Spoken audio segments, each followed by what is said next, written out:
it's just now that the immunity is wearing off, and I think that's one of the reasons why you're seeing this spike, because we're in that danger period before the third vaccines are coming, but right at the time when for 100 or 200 million people the immunity is waning from the doses they got in April and May. So that's 6 months later.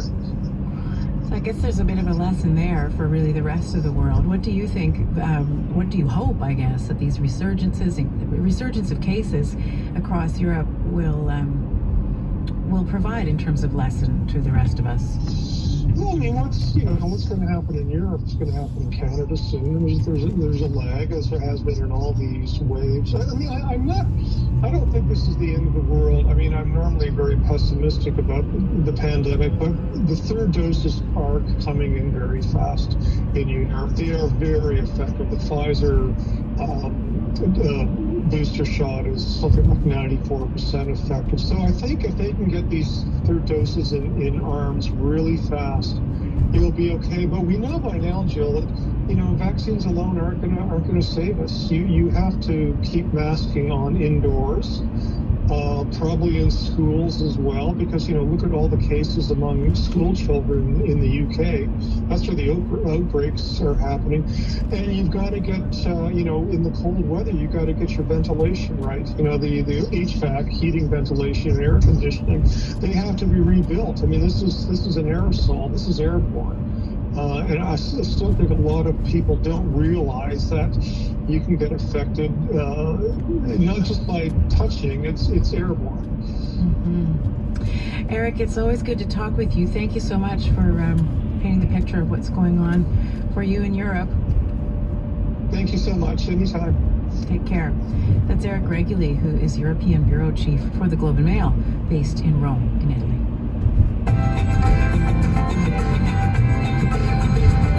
I'm Ismail Alpha, host of Metro Morning. There's just 1 month to go until Christmas, and there may be a shortage of Christmas trees.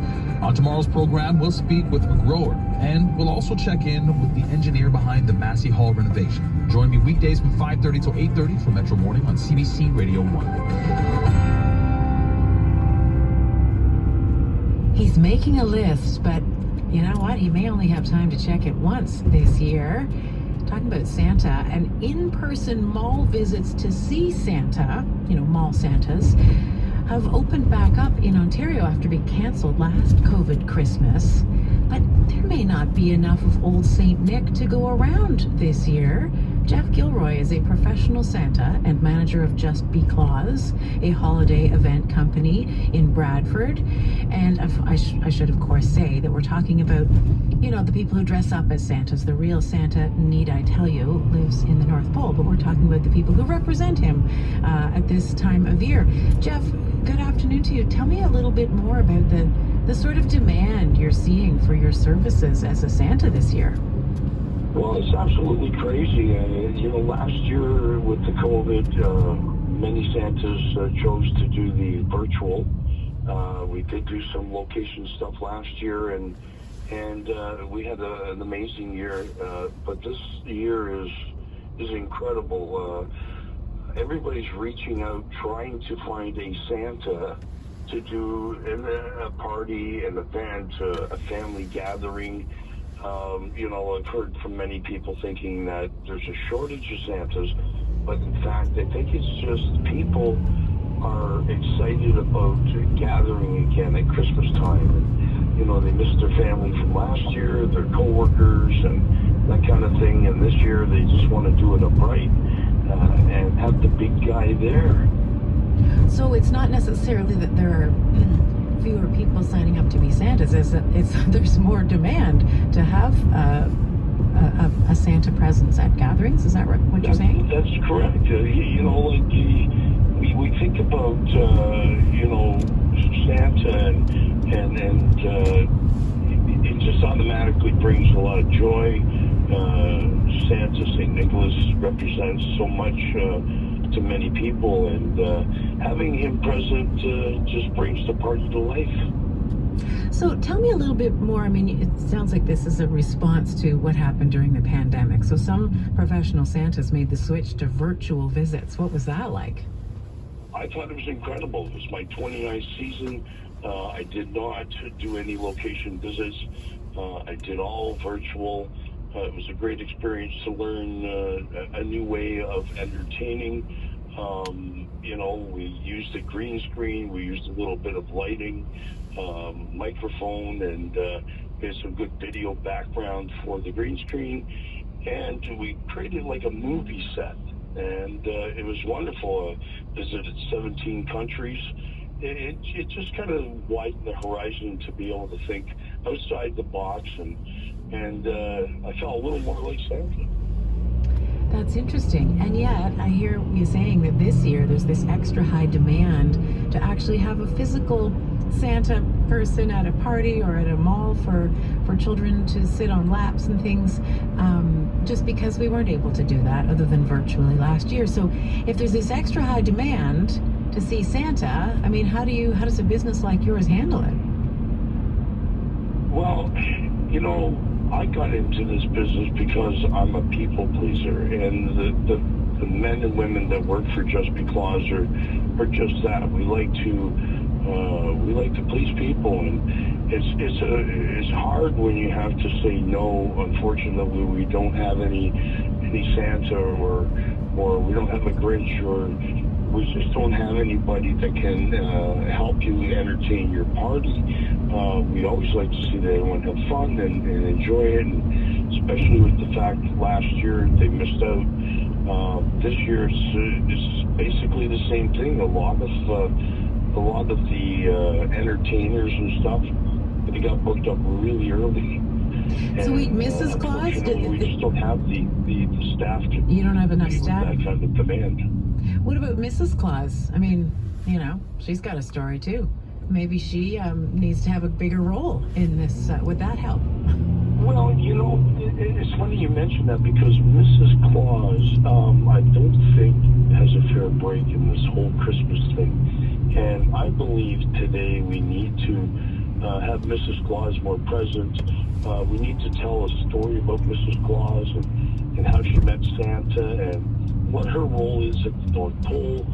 And, we have lady presidents, we have prime ministers and leaders that are women, and I think that Mrs. Claus could be just that for young girls to look up to, and instead of just her baking cookies and hanging on Santa's arm, she could do a lot more with the Christmas.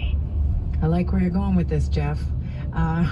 Okay, so just whoever they're visiting, whether it's a Santa or a Mrs. Claus, perhaps this year, what do you want people to keep in mind? I mean, yes, we are back to in-person visits, but safety and physical proximity is still something to be conscious of, I'm sure. What do you want people to be mindful of before paying a visit to Santa? We're still in a time that's we're not 100% sure where we're at with the COVID. I believe that safety is important. Last year, that was my main concern with my staff, is to make sure that they were all safe. And, besides a great year, it's not a great year if somebody goes down to this. So we have to...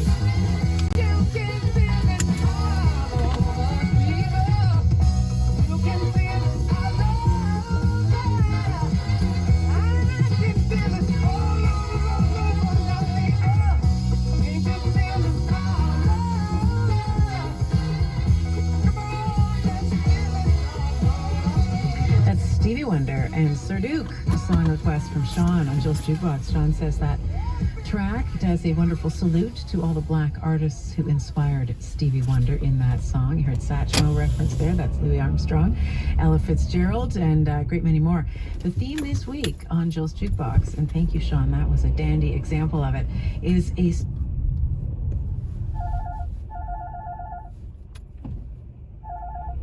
You got COVID vaccine. Amazing. The Team Toronto Kids COVID-19 vaccination campaign is officially underway, with kids 5 to 11 getting their shots this afternoon. 10 children at the Hospital for Sick Children were the first in Canada to get vaccinated. Health Minister Christine Elliott, Mayor John Tory, and Medical Officer of Health Dr. Eileen Davila were on hand to mark the milestone. Vaccine appointments for 5 to 11-year-olds continue to get snapped up online. Parents have been flocking to the provincial portal all day. It was supposed to open at 8 a.m., but people were able to book much earlier. The CBC's Ali Chiasson has the latest. I'm thrilled because I feel like this will be like a step towards normalcy for them. When the news broke that she could book an appointment for her 7-year-old, Elizabeth Patrick set a reminder on her phone. I knew it was supposed to be 8 a.m. this morning, but then an opportunity arose a bit earlier. An opportunity in the form of a 4 a.m. bathroom break, courtesy of her youngest son. The almost 4-year-old woke me up at 4 a.m. because he had to go pee. So I thought, I'm up, I'll check. And I logged on and it let me log on and I was able to book an appointment. Jamila Mohammed was also lucky to be up early. Someone sent me a message to just get on early at 7:30 and I logged on and was able to book the appointment. On days like today, where you have millions of people clamoring for vaccine appointments, she thinks about the ones left behind. I have great Wi-Fi. I was able to have multiple devices to, try to log on quickly on one of them. So I definitely see that there is a need to continue to expand the vaccination program to ensure that every kid has equitable access. There are other ways to book than the provincial portal. You can call the Ontario Vaccination Hotline or go through the local public health units directly. Ali Chiasson, CBC News, Toronto. Good news today for seniors and children who rely on OHIP to cover eye care. Optometrists across the province are resuming this type of service after a nearly 3-month-long standoff with the government over fees for OHIP patients. CBC's Greg Ross has the details. I don't think I could function very well without glasses. 70-year-old Rick Conrad says he gets his eyes checked annually. His latest appointment was scheduled for September 22nd, just weeks after optometrists in the province stopped providing OHIP service. From the beginning of September, they phoned the optometrist office and said that we canceled your appointment. Conrad says earlier this year he started having trouble reading and was depending on this appointment to update his prescription. I'll pay for my own examination. Oh no, can't do that. We cannot accept your money. The Ontario Association of Optometrists says the province is paying them an average of about $45 per patient, but they say their operating costs are closer to $75 per patient. Negotiations broke down between the two sides in August. Now that they've agreed to resume talks, optometrists are once again providing OHIP services.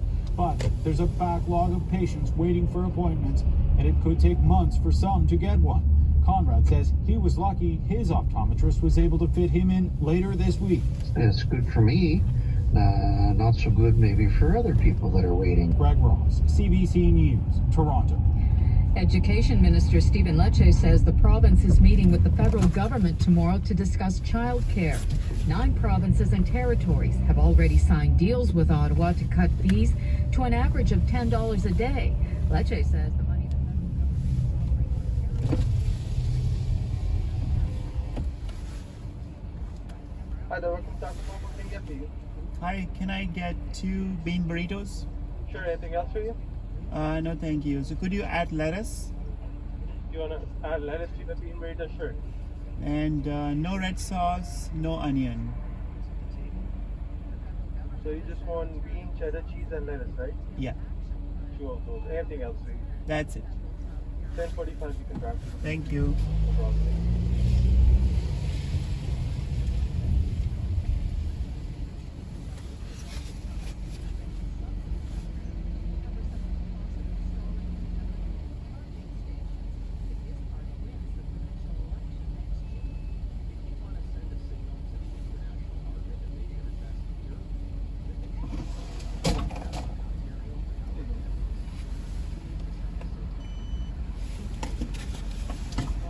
For the sauces, we have mild and hot sauce.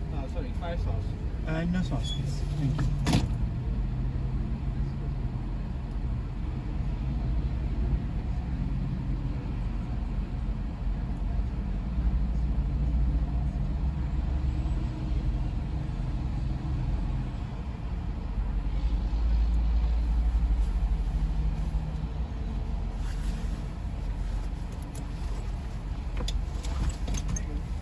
Thank you.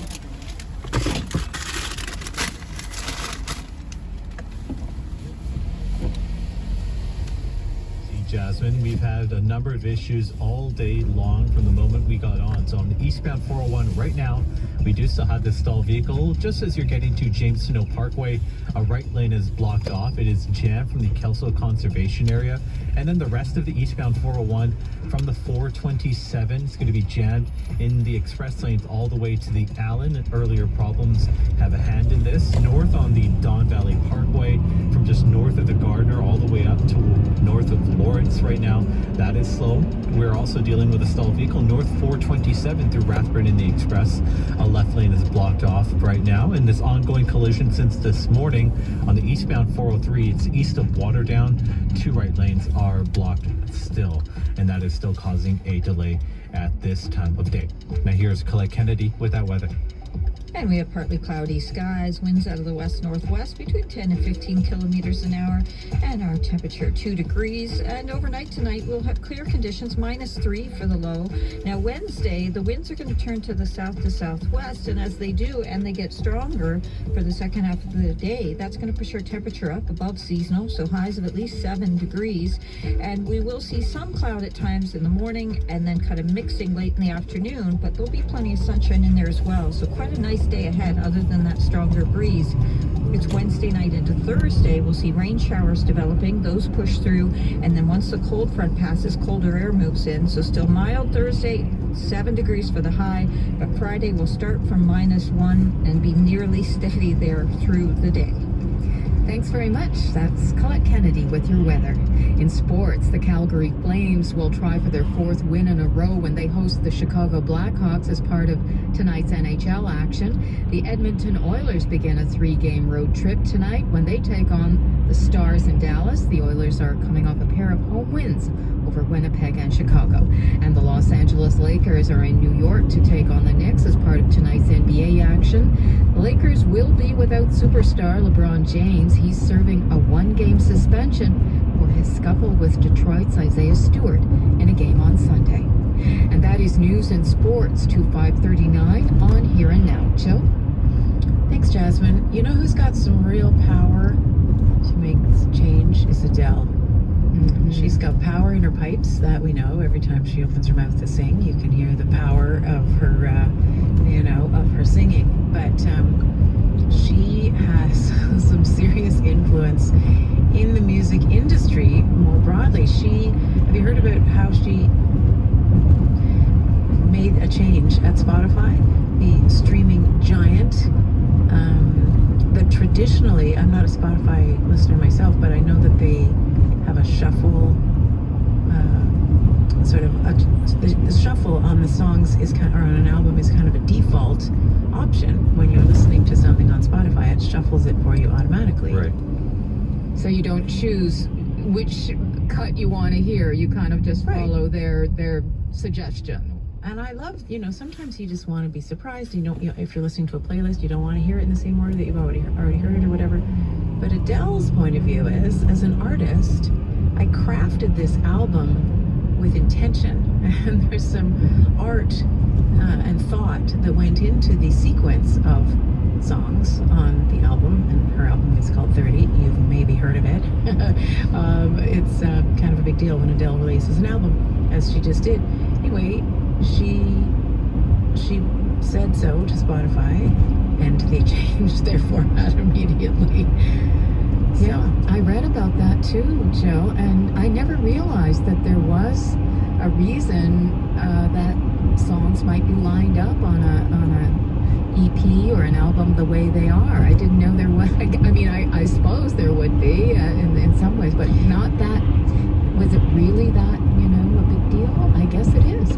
It is. Well, she tweeted this and said, "We don't create albums with so much care and thought into our track listing for no reason. Our art tells a story, and our stories should be listened to as we intended. Thank you, Spotify, for listening," which they did. I remember years ago, the Cowboy Junkies saying, I can't remember where, it wasn't on Twitter because there was no Twitter, but saying, we like to believe that people have the time to listen to a full album and to listen to it. We've made this piece of art, and it's not just background music for something else that you're doing. We like to believe that there are people out there who can actually listen to this sequence of different songs in the order in which we've, put them out and kind of can afford that 45 minutes or whatever it takes to listen to a full album. And this is sort of in that same vein. Just remember, please, that this album isn't just random. In this era of singles, that the album itself is actually a work of art. And so this is Adele's much louder request of the same vein as the Cowboy Junkies. Was that you laughing, Susan? I laughed at your choice of the word random because it was exactly what I was thinking. And that's because, young people use that word all the time, random. Adele is anti-random. All of her career is sequential from, her numbers, all her albums and her numbers, and she's telling the story of her life and her emotional evolution, however you want to put it. So that's why I was laughing at the word random. She's anti-random.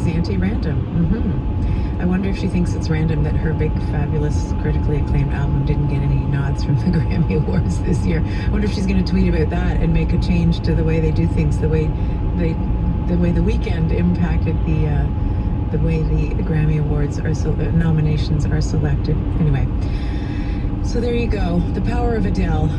Yeah. In front of and behind the microphone. Tell me what's up on your watch, Susan Bonner. Well, there was a lot of noise coming from Parliament Hill today, but it wasn't quite in the luscious notes of Adele. It was the speech from the throne. Actually, that wasn't quite on the Hill. It was in the Senate, where our new Governor General Mary Simon delivered the government's speech from the throne, and this is a blueprint for the government's priorities, and the Liberals have laid out what they want to do as quickly as possible, what their priorities are for this new session of Parliament. And I'm going to shock you with this next little bit of news. The opposition was not impressed. Come on. Really? Yeah. I know. It's shocking. We're going to tell you all about that tonight on The World at 6, and we've got the latest from BC as well. And then we're going to get you thinking about Ukraine, because the world is paying attention to what is happening there, and it isn't good. It is at the center of rising tensions between Russia and the United States, and some pretty tough talk has a lot of people quite worried about what's going on there. We'll tell you all about that tonight as well. Alrighty. Thank you, Susan. You're welcome. Susan Bonner, your host of The World at 6, coming your way in about 16 minutes time here on your CBC Radio 1. I'm Jill Deacon in the meantime, and you're listening to Here and Now. And the 34th annual Women's Blues Review takes place this Friday. Megan Parnell is one of the featured singers. But it's interesting, Megan, who co-founded the band Bywater Call, didn't actually aspire to sing the blues. When she was younger, she fancied musical theater. Her first official attempt to pursue music professionally was a trip to Roy Thompson Hall, where she auditioned for Les Miserables. And she says she waited outside in the cold all day, got the second last slot, shook in my boots as I sang for the panel. I was not successful, she says, but not discouraged. On Friday, Megan Parnell is going to be back at Roy Thompson Hall, and her old soul voice sure to fill that big room. Here she is with her song Silver Lining.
it's too late. Brian Nass is the Research Director for Adaptation with the Canadian Institute for Climate Choices. And he's the author of the report, Underwater, the Costs of Climate Change for Canada's Infrastructure. Brian, good afternoon to you. Okay, what are sort of the headlines here in this report? The headline takeaway from our report is that decisions about building and operating infrastructure in Canada aren't accounting for a warming climate. And like we've seen this past week in BC, this can cost Canada billions of dollars and cost lives as well. But we have the opportunity if governments take policy action now to adapt. Did you hear anything that comforted you in the throne speech today? Was there much acknowledgement of these issues?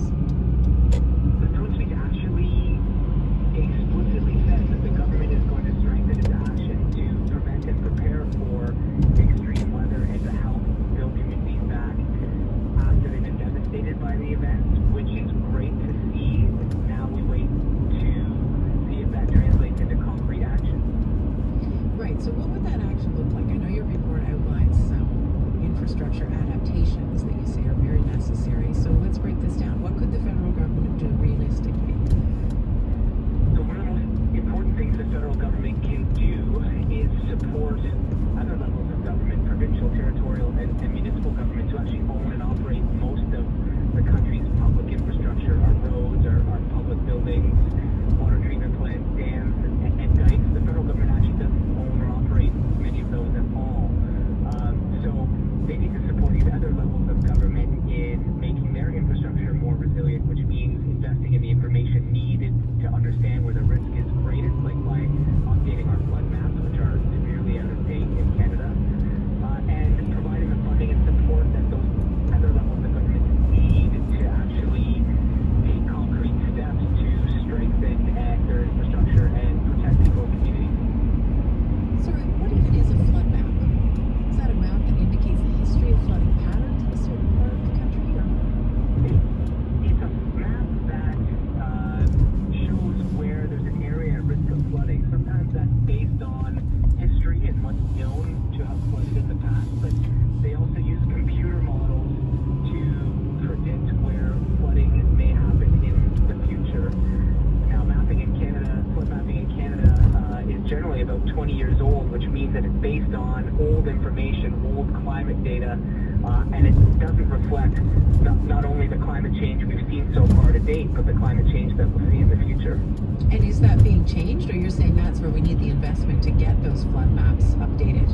There is some minor investment being made in that area, but it's a huge problem, and we need orders of magnitude more funding to go towards flood mapping and other mapping of climate-related risks if we're going to get ahead and know where we have to adapt. So let's talk a little bit about, I mean, you said that the federal government really needs to support provinces and municipalities. Maybe let's talk locally for a minute. Here in Ontario, even in the city of Toronto, what are some proactive projects that are happening or that should be happening? A really interesting project that's happening here in Toronto is the revitalization of the mouth of the Don River and the redevelopment of the Portlands. That's an area known to be flood prone. Actually, if Hurricane Hazel, or a storm the size of Hurricane Hazel, which is sort of the storm of record in this area, had come back, the east side of downtown could have been flooded all the way from the Don River. So as part of that redevelopment of that area, the entire mouth of the river is being rebuilt so that flood flows, including a buffer for climate change, can pass safely through that area, protecting both existing development and the new development and infrastructure that's planned down there. It's interesting being in this part of the country, having watched all the suffering and catastrophe happening in British Columbia, not just with the floods recently, but fires and so on, and obviously feeling terribly, but also wondering what's the risk for us here in this part of the world. I wonder what you would say to homeowners, renters, individuals in this listening area. What kinds of things should we be doing as individuals to protect ourselves, protect our homes? Well, one of the biggest climate-related threats that Toronto area has been faced with in the past is flooding. And not necessarily flooding of big rivers. I mean, we don't have big rivers like the Fraser River that they do in BC. We have flashy floods from overwhelmed storm sewers and sewers that back up into basements. So there are things that can be done, people can do to protect their homes, and there are funding programs that can help them do that in some cases. But also we need to remember that these problems are generally larger than what an individual person or homeowner can do. They require big government action, like replacing entire storm sewer systems, upgrading bridges, and building things like dams and dikes. Those are the kinds of things that we need to expect that our municipal, provincial, and federal governments are thinking about and are prepared to make the investments that are needed to take the concrete action to build the infrastructure to protect us. And what's the argument for investing, precious dollars there? Where does the financing come for this kind of mitigation effort? Well, as a country, we've always invested in infrastructure. It's known that a country's economy and the well-being of its people depend on having infrastructure that functions when you need it. So as a country, we can't afford not to make the investments in addressing these risks, or we see the consequences, like in BC, not only the cost of rebuilding after that flood and of course the lives lost that can't be replaced, but the hit that's going to have on BC's economy and the nation's economy for weeks, months, or maybe even longer. So we can save money in the long run by making significant expenditures now, but ones that will pay for themselves many times over. Brian, thank you for the conversation today. Thanks for having me, Jill. Brian Ness is Research Director for Adaptation with the Canadian Institute for Climate Choices. He's the author of the report, Underwater, the Costs of Climate Change for Canada's Infrastructure. And the last word goes to Khalil. And looking at the eastbound 401, so we still have a very solid drive as you're going through Milton. An earlier stalled vehicle has been moved out, so it will start getting better. On the East 401, though, from the 427 on and off, heavy delays now over to Kennedy, alternating in the Express and the Collectors. Same with the westbound 401, and DVP delays northbound out of downtown as you're going from Queen up to Lawrence. Out of town is where we have our one issue still. So east on the 403 through Burlington, east of Waterdown, 2 right lanes remain blocked off there. That's from a collision from this morning. And in downtown, Front Street remains closed east of Spadina. Jill for a police investigation. Thank you, Khalil. It's 0 right now, -4 will be the low tonight. Tomorrow, 8 degrees is the forecast high, and mainly sunny skies in store for your Wednesday. I'm Jill Deacon. Thanks so much for listening to Here and Now. Have a great night.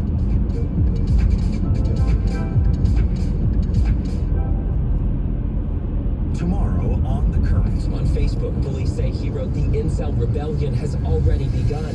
Hi, I'm Robin Bresnahan. It was an unprecedented assault in the heart of Toronto.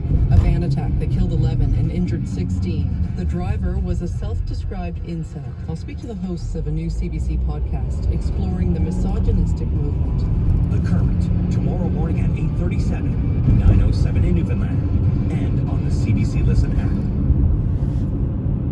Coming up in half an hour, take a trip around the world with As It Happens. Hi, I'm Chris Howden. The mayor of Fitzgerald, Georgia had a plan to erect the world's largest chicken-shaped topiary. He ran for re-election on that issue and received only 69 votes. But tonight we'll ask the now outgoing mayor why he still swears by his plan.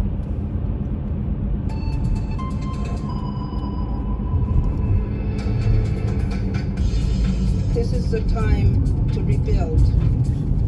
This is the moment for parliamentarians to work together to get big things done and shape a better future for our kids.